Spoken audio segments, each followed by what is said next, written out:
It was just a photo of a happy family, but the child's position revealed a secret. The photograph arrived at the Philadelphia Historical Society in a worn leather portfolio, donated by an elderly woman clearing out her grandmother's attic. Among dozens of mundane documents and faded receipts, this single image stood out, not because it was remarkable, but because it was so perfectly ordinary. Dr. Sarah Mitchell, a researcher specializing in post-Civil War African-American history, barely glanced at it initially. Another family portrait from 1868. Another somber group staring into the camera with the rigid formality that early photography demanded. She'd seen hundreds like it, but something made her pause. The family consisted of 5 people, a broad-shouldered man in a dark suit, his hand resting protectively on the shoulder of a woman in an elegant dress with delicate lace collar. 3 children stood before them, dressed in their Sunday best. The backdrop was typical of a Philadelphia studio: painted columns, draped fabric, artificial grandeur meant to dignify the subjects. Sarah pulled her magnifying glass closer, studying the faces. The father's expression carried quiet pride. The mother's eyes held a certain warmth despite the era's photographic constraint against smiling. The 2 older children, a boy and a girl, perhaps 10 and 8, stared directly at the camera with that unblinking intensity Victorian photography required. But the youngest child, a boy no more than 6, was different. His eyes weren't looking at the camera at all. They were fixed on something beyond the frame, off to the right, with an expression Sarah couldn't quite identify. Not fear, exactly. Not curiosity either. Something more deliberate, more knowing. "That's odd," she whispered to the empty archive room. She repositioned her lamp, angling the light across the photograph's surface.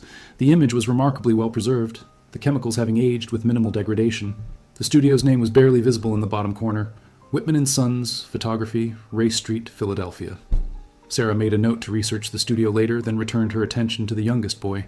Why would a child look away during such an important, expensive portrait? Families saved for months to afford studio photography. Every detail mattered. Parents coached their children for days about standing still, looking proper, representing the family with dignity. Yet this boy was looking somewhere else entirely. She adjusted the magnifying glass again, moving slowly across the image. The painted backdrop showed classical architecture, fake marble, fake refinement. But behind the family, partially obscured by the draped fabric the studio used for atmosphere, something caught the light strangely. Was that a mirror? Sarah's breath caught. In 1868, photographers sometimes used mirrors strategically to create depth or reflect light. But this reflection seemed unintentional, accidental even, a strip of silvered glass partially visible behind the curtain, catching just enough light to create a ghostly, blurred image. An image of someone who wasn't supposed to be there. Her hands trembled slightly as she reached for her digital scanner. This photograph, she suddenly realized, was hiding something. And that little boy with his carefully averted gaze might have been the only one brave enough, or young enough, to look directly at the truth. Sarah spent the next morning tracking down the donation records. The elderly woman who'd brought the portfolio was named Dorothy Peterson, and she'd left a phone number. After 3 rings, a warm but tired voice answered. "Mrs. Peterson, this is Dr. Mitchell from the Historical Society. I'm calling about the materials you donated last week." "Oh, yes, dear. My grandmother's things. I hope they're useful. Most of it was just old papers. Actually, there's a photograph I'd like to ask you about, a family portrait from 1868. Do you know who these people were?" There was a pause, then a soft intake of breath. "That would be my great-great-grandparents. The Williams family, Thomas and Martha Williams, and their children, Thomas Jr., Clara, and little Samuel." Sarah wrote quickly. "Samuel was the youngest?" "Yes, he was my great-grandfather. Lived to be 93, sharp as a tack until the very end." Dorothy's voice carried affection across the decades. "He used to tell the most wonderful stories about old Philadelphia. Mrs. Peterson, would you be willing to meet? I have some questions about the photograph, and I think there might be something historically significant here." Another pause, longer this time. When Dorothy spoke again, her voice had changed. Quieter, more careful. "What did you find?" "I'm not entirely sure yet, but I think your great-grandfather might have witnessed something important, something that was deliberately hidden."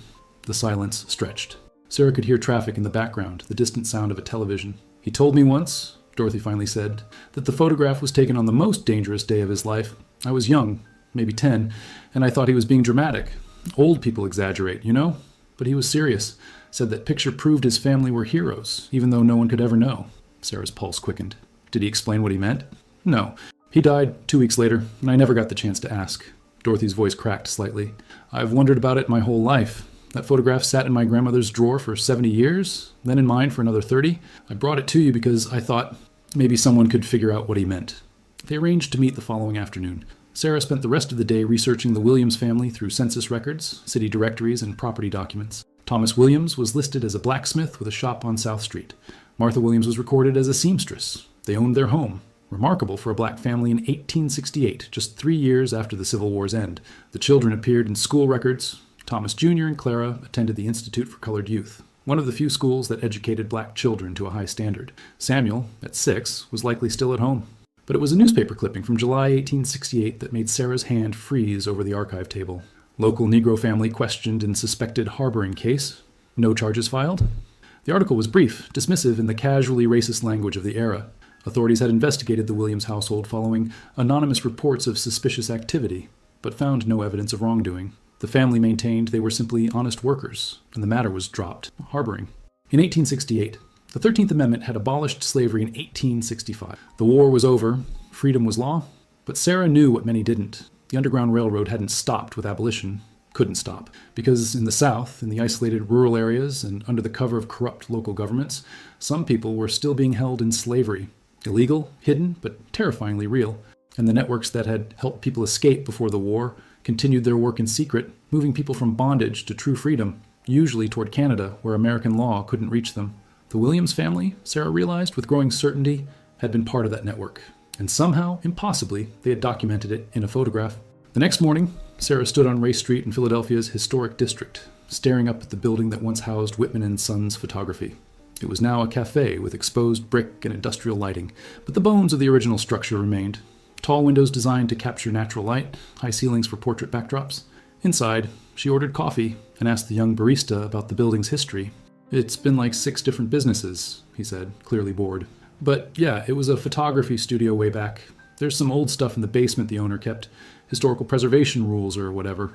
$20 and a charming smile got Sarah access to the basement. The space was cramped, dusty, filled with restaurant supplies and broken furniture. But in the far corner, behind stacks of chairs, she found 3 wooden crates marked with faded ink. Whitman Archives, handle with care. Her hands shook as she pried open the first crate. Glass plate negatives, hundreds of them carefully wrapped in old newspaper, each one a frozen moment from the 1860s and 70s. Studio portraits, mostly. Stiff families, serious merchants, children in elaborate clothing. The visual record of Philadelphia's middle class in the aftermath of war. The second crate held ledgers, business records documenting every client, every sitting, every payment. Sarah flipped through carefully, searching for 1868, July Williams. There, written in elegant script, July 23rd, 1868. Williams family, Thomas, Martha, children, full portrait sitting. Payment, $4.50. Special arrangement, evening session. Evening session, that was unusual. The studios worked by natural light, scheduling sittings during daylight hours when the sun through those tall windows provided the illumination daguerreotype and early photography required. Why would the Williams family need an evening session? Sarah's mind raced. Evening meant darkness outside. It meant the street would be empty. Meant privacy. She dug deeper into the ledger. Most entries were straightforward. Names, dates, payments. But scattered throughout, perhaps once or twice a month, she found other evening sessions. Different families, all with the same notation. Special arrangement. All of them African-American families, based on the surnames she recognized from her research. Her coffee grew cold as she cross-referenced names with historical records. The Patterson family, the father was listed in Abolitionist Society documents as a conductor. The Morris family, their home had been searched twice by authorities looking for contraband in the years after the war. The Hughes family, the mother had testified in a freedom suit, helping prove that a woman was being held illegally in Maryland.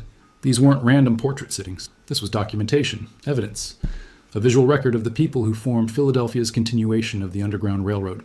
But why?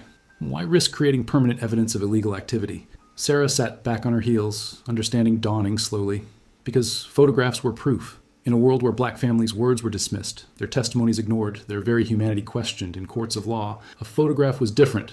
A photograph couldn't be denied. It showed you existed, showed you owned property, showed you were a person with dignity and family and rights. These families were creating evidence of their legitimacy, their respectability, their humanity.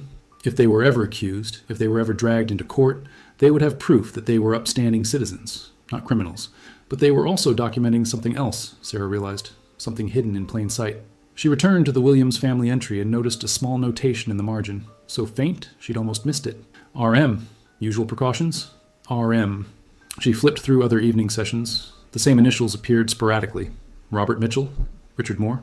Then she found it, 5 pages later, in a different handwriting. Probably an assistant's note. RM departed successfully via back entrance, package secured. Package. The dehumanizing language of the era for a person being transported to freedom. Back at the Historical Society, Sarah laid the Williams photograph under her highest resolution scanner. Modern digital technology could see what the naked eye couldn't, capturing minute details, enhancing shadows, revealing hidden elements in historical images. She zoomed in on the section that had caught her attention, the strip of mirror partially visible behind the draped backdrop curtain. At 400% magnification, the reflection was still blurred, but she could make out shapes. At 800%, patterns emerged. At 1200%, her heart nearly stopped. There was definitely someone there. A figure, partially obscured, standing in the space behind where the photographer would have been positioned. The angle was wrong for it to be the photographer himself. This person was off to the side, in the shadows, deliberately out of the primary shot. She could make out dark clothing, a suggestion of a face, hands clutched together at chest level and in posture that read as tension, hope, fear. Sarah adjusted the contrast and brightness, working carefully to enhance without distorting. Historical photograph analysis was as much art as science. Push too far, and you created details that weren't there. But done carefully, you could reveal what had always existed, but never been noticed. The figure became clearer. A woman, Sarah thought, though the image quality made certainty impossible. Young, perhaps 20 or 25. Her dress was simpler than Martha Williams' elegant outfit. Rougher fabric, no lace, the clothing of someone with fewer resources. And her expression, even blurred and ghostly in the accidental mirror reflection, carried unmistakable emotion, desperate hope. Sarah sat back, her mind assembling the pieces. The Williams family had come to Whitman & Sons Photography for an evening session, when the studio would be empty, when the street outside would be dark, when no one would see who entered or left through the back entrance. They'd brought their children, dressed everyone in their finest clothes, and posed for an expensive portrait that documented their respectability and legitimacy. And while they did so, someone else was there. Someone who couldn't be in the photograph, couldn't be officially recorded, couldn't risk being seen. Someone who needed to hide in the shadows while this family created their alibi. Young Samuel, just 6 years old, hadn't been distracted or disobedient when he looked away from the camera. He'd been looking at her, at the person his family was protecting, at the woman who would, within hours probably, be moved further along the network toward actual freedom. And little Samuel, in that moment of childhood honesty, couldn't help but look at the most important person in the room, even if no one else was supposed to know she was there. Sarah pulled up the newspaper clipping again. The investigation had happened in July 1868. The photograph was dated July 23rd, 1868. The timing was too precise to be coincidence. The Williams family had been investigated, questioned, their home searched. And within days, they'd created a permanent visual record showing they were a proper, respectable family. Surely not the kind of people who would break the law.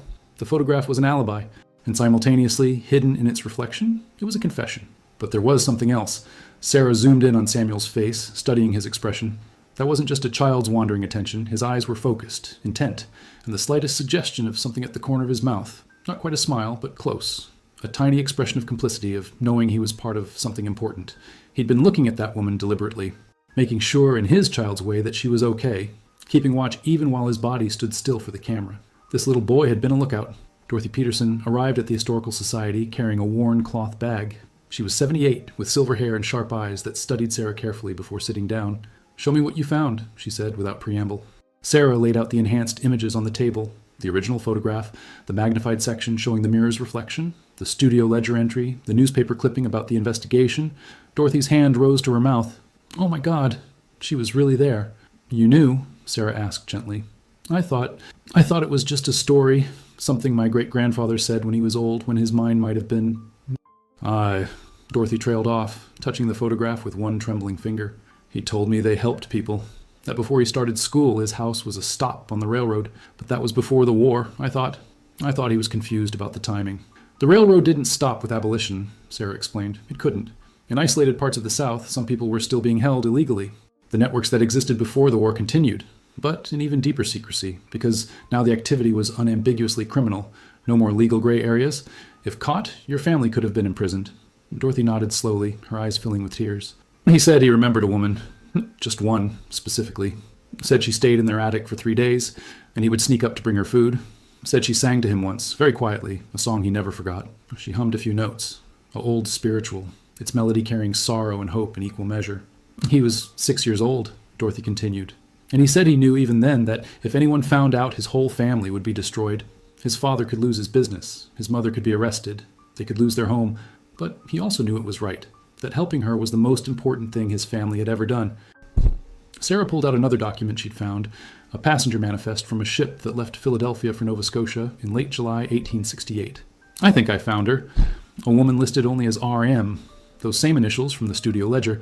No full name, no age, no origin, just those letters and a notation that her passage was paid by private charity. Did she make it?" Dorothy whispered. Did she escape? The ship arrived safely. After that, she disappeared into Canada. No records, no trail. Which means she probably succeeded. She got to live the life she deserved. They sat in silence for a moment, looking at the photograph. A family standing proud and dignified, creating evidence of their respectability, and hidden in the reflection.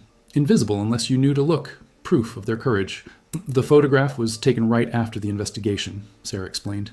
Your family was sending a message. Look at us. We're respectable citizens, property owners, educated people. We would never break the law. But they had broken the law. They'd just finished breaking it, in fact, and somehow they managed to hide the evidence in plain sight. Dorothy smiled through her tears. That sounds like my great-grandfather. He told me once that the bravest people are the ones who look absolutely ordinary, who do extraordinary things and then go back to their normal lives like nothing happened. She reached into her cloth bag and pulled out an old leather journal, its pages yellowed and brittle. I brought this. It was Samuel's. He wrote in it later in his life, in the 1920s and 30s. I haven't opened it in years, but I thought, maybe there's something in here that can help. Sarah accepted the journal reverently.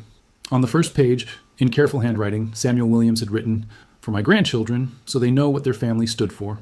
Sarah spent that evening reading Samuel Williams' journal by lamplight in her apartment, afraid to bring the fragile document back to the Society's fluorescent-lit archive.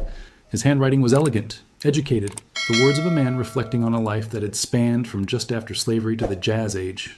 Most entries were mundane, family dinners, business dealings, church services, but scattered throughout were passages that made Sarah's breath catch. August 12th, 1923. Today marks 55 years since the photograph. I found myself thinking about her again, as I do every July. I was only 6, but I remember her face as clearly as I remember my own children's. She was terrified and brave in equal measure. Mother told me years later that she'd walk 90 miles to reach Philadelphia, following stars and instructions, whispered by people whose names she never learned. 3 days in our attic, and I would creep up the stairs with bread and water, pretending I was a soldier on a secret mission. She thanked me once, called me her little guardian. I didn't understand then what we were doing, not really. But I knew it was important. I knew we were hiding her from people who wanted to hurt her, and I knew that if I told anyone, not even my best friend at school, my whole family would be destroyed. Sarah turned the pages carefully, finding another entry from years later. November 3rd, 1931. A young man came to my shop today, asking questions about the old days, the years right after the war. Said he was a historian, wanted to understand how the railroad operated in Philadelphia. I told him what everyone tells historians, that it was heroic work done by brave people, but that most of the details are lost to time. I didn't mention the photograph. I didn't mention R.M. Rachel Martin, though I didn't learn her full name until 1889 when she wrote to my mother from Toronto. By then, I was a grown man with children of my own, and reading that letter, knowing she'd made it, knowing she'd built a life in freedom, made me cry like I hadn't since childhood. Mother saved the letter. I hope my daughter saves it too. Someday, when enough time has passed that truth won't endanger anyone, I hope someone finds it and understands what ordinary families did in extraordinary times. Rachel Martin. Sarah wrote the name down, her hand shaking slightly. A full name to attach to the ghostly reflection in the mirror. She continued reading. July 23rd, 1935. 67 years ago today we took that photograph. I'm 81 now, the last one living who was in that room. Thomas Jr. died in 1918, Clara in 1929. Mother and father have been gone for decades. The photographer, Mr. Whitman's son, died last year. I attended his funeral, and afterward his grandson asked if I'd known his grandfather well. I said only as a customer. But the truth is, Mr. Whitman Jr. was as brave as any of us. He risked his business, his reputation, his freedom by opening his studio after dark for families like mine, by looking the other way when someone extra slipped in through the back door, by creating portraits that served as alibis while documenting, accidentally or perhaps not, the truth in reflections and shadows. I wonder if he knew the mirror caught her. I wonder if he left it there deliberately, a secret witness for future generations. I'll never know. But I like to think he did. I like to think that photograph was his way of saying, this happened. These people were heroes. And someday, when it's safe, someone will see. The final relevant entry was dated just weeks before Samuel's death in 1961. I told my great-granddaughter Dorothy about the photograph today. She's 10, bright as summer, and she asked me why we looked so serious in old pictures. I told her it wasn't that we were serious, it's that we were brave. I told her that photograph was taken on the most dangerous day of my life, and that it proved my family were heroes even though no one could ever know. She looked confused, and I suppose I was rambling. But I want her to understand, even if not now, then someday. Ordinary people doing extraordinary things, that's what holds the world together. Not presidents or generals, but families opening their doors in the dark, photographers dimming their lights so someone can slip away unseen, 6-year-old boys keeping secrets that could destroy everything they love. That photograph sits in my daughter's drawer now. I hope it survives. I hope someone finds it and understands. I hope the mirror tells its story. Sarah closed the journal gently, tears streaming down her face. Samuel had known. He'd hoped. And now, 157 years later, someone had finally seen. Finding Rachel Martin proved more difficult than Sarah anticipated. The ship manifest confirmed a woman with those initials had traveled to Nova Scotia, but Canadian records from the 1860s were incomplete, especially for black refugees who often used assumed names or simply disappeared into communities that protected them from American authorities, who sometimes pursued escaped slaves even across international borders. Sarah contacted colleagues at archives in Toronto, Halifax, and Montreal. She posted in historical forums. She reached out to genealogists specializing in African Canadian history. 3 weeks later, she received an email from Dr. James Robinson, a retired professor in Toronto who'd spent 40 years documenting black Canadian settlements in the post-Civil War era. "I think I found your Rachel Martin," his email read. "Though she went by Rachel Morrison in Canada, common practice to change surnames for safety. Census records show a Rachel Morrison arriving in Toronto in August 1868, age approximately 24, from Pennsylvania. She married in 1871 to a man named Frederick Morrison, a carpenter. They had 4 children. She died in 1921, age 77, and is buried in Toronto's Necropolis Cemetery." Attached were scanned documents: a marriage certificate, birth records for the children, a death certificate. And one more item, a newspaper clipping from the Toronto Globe, dated 1919, showing an elderly Rachel Morrison being honored by the local church for 50 years of community service. The photograph in the newspaper was small and grainy, but Sarah's could make out an elderly woman with kind eyes and white hair surrounded by church members. The caption read, "Mrs. Rachel Morrison, beloved member of First Baptist Church, celebrated for her lifetime of service to new arrivals in Toronto, helping families transition to freedom in Canada. She'd spent her life doing for others what had been done for her." Sarah sat back, overwhelmed. The ghostly figure in the mirror reflection had lived, had married, had children, had built a life, had taken the terrifying courage of that journey and transformed it into decades of helping others. But there was more. Dr. Robinson's email continued. "One of Rachel Morrison's great-granddaughters still lives in Toronto. Her name is Patricia Morrison Chen, and she's a retired schoolteacher. I took the liberty of mentioning your research to her, and she's very interested in speaking with you. She knew her great-grandmother had escaped slavery, but the family stories were always vague about the details. Her email is below." Sarah contacted Patricia immediately. They arranged a video call for the following evening. Patricia was in her 70s, with silver braids and Rachel's same kind eyes. "Tell me everything," she said the moment they connected. "My great-grandmother never spoke about her escape. She told my grandmother only that angels in Philadelphia saved her life, and that she owed everything to a family whose name she promised never to speak." Sarah shared the photograph, the enhanced mirror reflection, Samuel's journal entries. She explained about the Williams family, their evening session, the investigation that had nearly destroyed them. Patricia wept openly. "She kept her promise. She never told us their names. Even when she was dying, even when my grandmother begged her for details, she said it was too dangerous, that those families could still face consequences." She wiped her eyes. "But she wrote something. Wait." Patricia disappeared from view, returning moments later with a wooden box. "Great-grandmother's things, letters, documents, a few personal items." She opened the box carefully and withdrew a folded piece of paper, yellowed with age. "This was pinned inside her Bible. We found it after she died. None of us understood what it meant." She held it up to the camera. In faded ink, in careful handwriting, were 4 lines. "July 23rd, 1868. The day I became free, thanks to the blacksmith's family and the little boy who watched over me." Sarah's vision blurred with tears. "That's Samuel. He was 6 years old. He brought her food, kept her secret. She never forgot him. And now we know his name," Patricia whispered. "After all these years, we can finally say thank you." With Rachel Martin's identity confirmed and Patricia's permission to share the story, Sarah returned to the studio ledgers with renewed purpose. If the Williams family and Rachel Martin represented one successful passage, how many others were documented in those evening sessions? She spent 2 months cross-referencing names, dates, and records. The pattern became clear. Approximately twice a month between 1866 and 1872, Whitman & Sons Photography conducted special arrangement evening sessions for black families. The studio ledgers used coded language, package secured, departure confirmed, safe arrival noted. Sarah identified 17 families total who had participated in the network. Using census records, city directories, and archived newspaper articles, she traced their stories. The Patterson family, who ran a boarding house that served as temporary shelter. The Hughes family, whose wagon-making business provided cover for transporting people hidden in false bottoms. The Morris family, whose connections to Philadelphia's black church network helped identify new arrivals who needed assistance. Each family had taken extraordinary risks. Each had been investigated at least once, and each had created photographic evidence of their respectability, their legitimacy, their status as upstanding citizens who would never dream of breaking the law. The photographs served as alibis and, Sarah realized, as insurance. If any family member was arrested, These portraits could be presented in court as evidence of character. "Look at us," the photographs said. "We are property owners, business people, educated families. Would people like us commit crimes?" But there was another layer to the story that Sarah uncovered through local abolitionist society records. The photographer, James Whitman Jr., wasn't just looking the other way. He was an active participant in the network. His father, James Whitman Sr., had been an abolitionist before the war, using his studio to create photographs of formerly enslaved people that documented their humanity and helped with legal cases proving their freedom. After his father's death in 1865, James Jr. had continued the work in secret, using evening sessions to provide safe space for families involved in the illegal but morally necessary work of helping people still trapped in de facto slavery.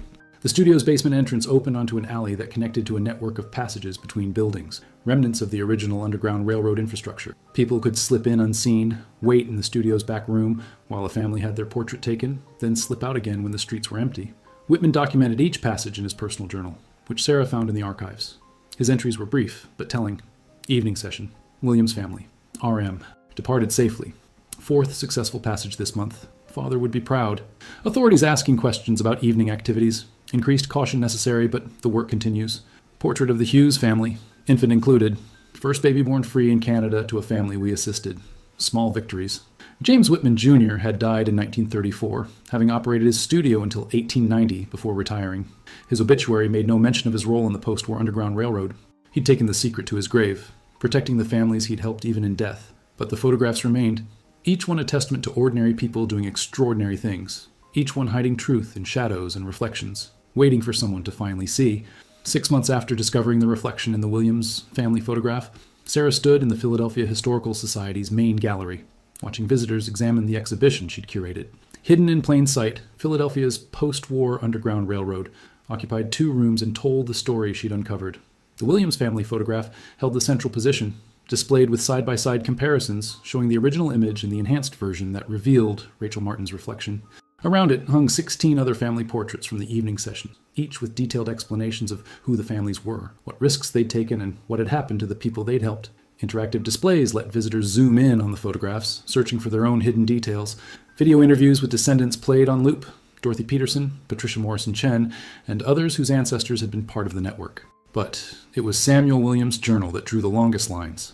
Displayed in a climate-controlled case, open to the page where he'd written about being Rachel's little guardian, it connected past and present in a way that made visitors stop and read, their faces reflecting wonder and sorrow and pride. Dorothy and Patricia stood together near the Williams photograph, meeting for the first time, despite being connected by a century-old act of courage. They'd spent the morning sharing family stories, weeping and laughing in equal measure. "My great-grandfather would have loved this," Dorothy said, gesturing at the exhibition. "All his life he hoped someone would understand. And now thousands of people will see." Patricia nodded, staring at the reflection in the mirror. "I'm looking at my great-grandmother's face. After all these years of wondering what she looked like at that age, what she'd been through, here she is, scared and brave and about to be free." A young boy, perhaps 7, approached the photograph with his parents. He pointed at Samuel Williams. "Why is he looking over there instead of at the camera?" His mother read the placard. "Because he was watching over someone who needed help, someone who was hiding." He was very brave. The boy studied the image seriously. "Like a superhero?" "Exactly like a superhero," his father said. "Except real." Sarah watched the family move through the exhibition, the boy asking questions at every display, absorbing the story of ordinary people who'd risked everything to do what was right. This, she thought, was why history mattered, not just as facts and dates, but as proof of human courage, or the capacity for ordinary people to be extraordinary when it mattered most. The exhibition would travel after its Philadelphia run, to Toronto, to Washington, D.C., onto cities across North America where similar networks had operated in secret. Rachel Martin's story and the Williams family's courage would be preserved, studied, celebrated. That evening, after the gallery closed, Sarah stood alone in front of the Williams photograph. She thought about Samuel, 6 years old, keeping a secret that could destroy his family. About Rachel, walking 90 miles to freedom, trusting strangers with her life. About Thomas and Martha Williams, opening their home despite the risks. About James Whitman using his art to protect people while documenting their humanity. And she thought about the photograph itself, how a simple family portrait, taken in a moment of fear and courage, had carried its secret for 157 years, waiting patiently for someone to finally see what little Samuel had seen that day. The truth, hidden in a reflection. Courage, preserved in silver and light. A family's legacy, finally understood. 3 years after the exhibition opened, Sarah received an unexpected email. The subject line read, "You helped me find my family." The sender was Marcus Williams, a 32-year-old software engineer from Seattle. His message explained that he'd visited the exhibition during its West Coast tour and recognized his own last name. Following up with genealogical research, he'd traced his lineage back to Thomas Williams Jr., Samuel's older brother in the photograph. "I never knew," Marcus wrote. "My father told me we had Philadelphia roots, but he didn't know the details. Finding out that my great-great-great-grandfather was part of the Underground Railroad, that my family risked everything to help people, it's changed how I see myself, how I understand what I'm capable of." Sarah smiled, reading his words. This was the impact she'd hoped for, not just preserving history, but making it alive and relevant, showing people that courage and justice aren't abstract concepts, but choices made by real people whose blood still flows in living descendants. The exhibition had sparked dozens of similar discoveries. Families across North America had researched their own genealogies, finding connections to the network Sarah had documented. Some discovered ancestors who'd been helped, like Patricia. Others discovered ancestors who'd helped, like Marcus. Each discovery added another thread to the tapestry of understanding. Dorothy Peterson had passed away at 81, but before her death, she'd recorded an oral history that now played in the exhibition's final room. Her voice, warm and clear, told Samuel's story in her own words, ensuring that his memories would survive, even after those who'd heard them firsthand were gone. Patricia Morrison Chen had written a book about Rachel Martin's life in Canada, using the photograph and Sarah's research as a starting point to explore what life had been like for Black refugees building new communities in Toronto. The book had become required reading in Ontario schools. The photograph itself had become iconic, reproduced in textbooks, featured in documentaries, displayed in museums. But for Sarah, its power lay not in its fame, but in what it represented. The idea that ordinary objects, closely examined, can reveal extraordinary truths. She'd built a career on that principle, helping other researchers and families uncover hidden stories in old photographs. But the Williams family portrait remained special. The case that had taught her to look beyond the obvious, to search for reflections and shadows in the evidence people left deliberately or accidentally in the margins of their documented lives. On the anniversary of discovering Rachel Martin's reflection, July 23rd, the same date the photograph had been taken 158 years earlier, Sarah returned to Philadelphia. She stood on Race Street where the studio had been, imagining that evening in 1868. The Williams family arriving after dark, children dressed in their finest clothes, hearts pounding with fear and determination. Rachel Martin, slipping in through the back entrance, hiding in shadows while the family created their alibi. James Whitman setting up his camera, positioning lights, carefully arranging the scene.